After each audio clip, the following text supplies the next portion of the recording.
I've seen a lot of people disappointed lately about the state of Doom the Dark Ages. There's a lot of deeper reasons why this is actually going on that people don't know, and it relates to the future of the game, and it's important.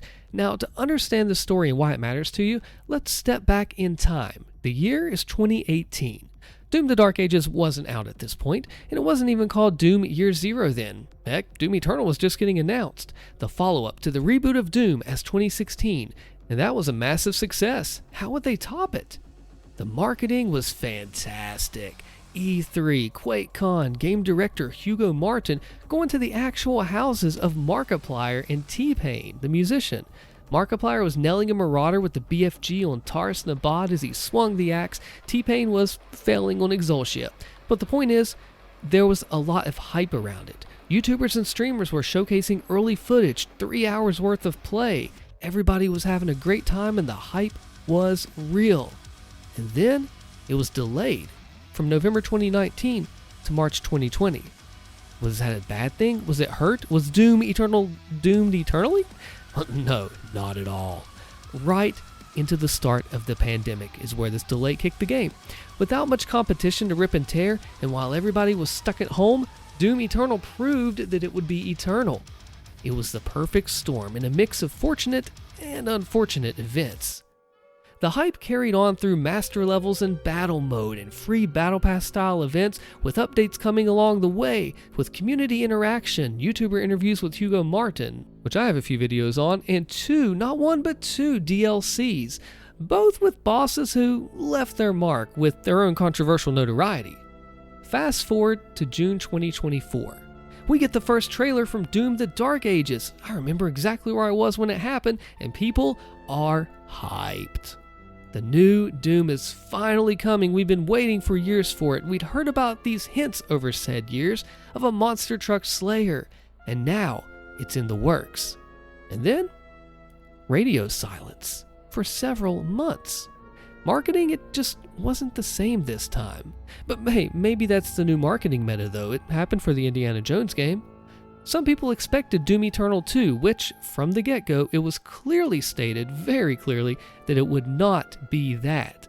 Others thought we'd get Quake. I mean, we'd had 2 new games of modern Doom, the Ancient Gods storyline had ended, so it seemed like a logical move to Quake. Doom fatigue, if you will. And now we see these Lovecraftian enemies and elements that Quake has, so people look at it even post-launch and wonder what could have been. When all along, there was no Quake planned. Doom is the big name for id Software, so in a way, it makes sense that they continue down this road. Having that huge gap of time with nothing, Eternal was announced in 2018 and had a longer gap to release than Dark Ages, but there was more content along the way. Fast forward, now we do get a dev direct and a trailer, but it's much later into the year by this point, even though the hype is still real. Come early 2025, things, well, they spice up again. By this point, we've heard the new music, we've seen the new footage, and I got an opportunity of a lifetime getting to play the game early, which was a whole experience with this review copy and getting to go in person at a press event to play it. Launch time comes, we are ready. And the player count, it's just not there.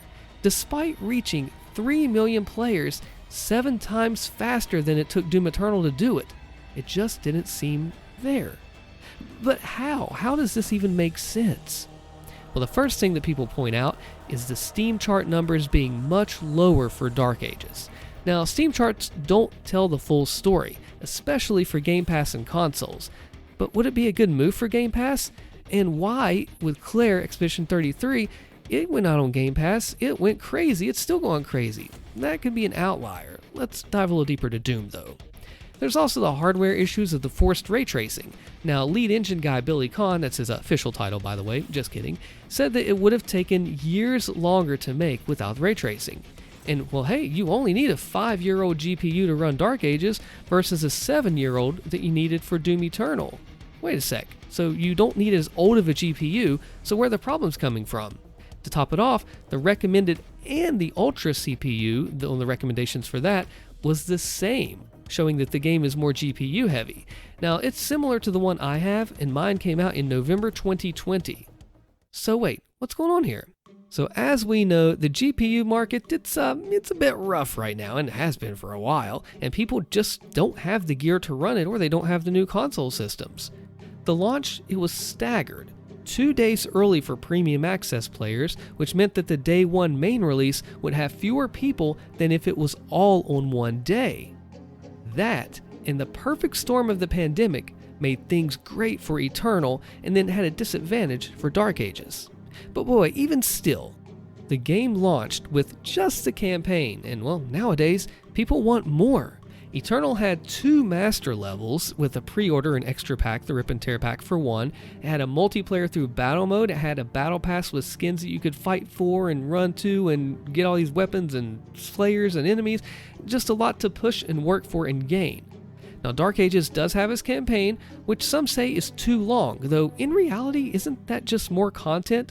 Some say it would be bloated, or some say they just don't want the length. Either way, it is more content.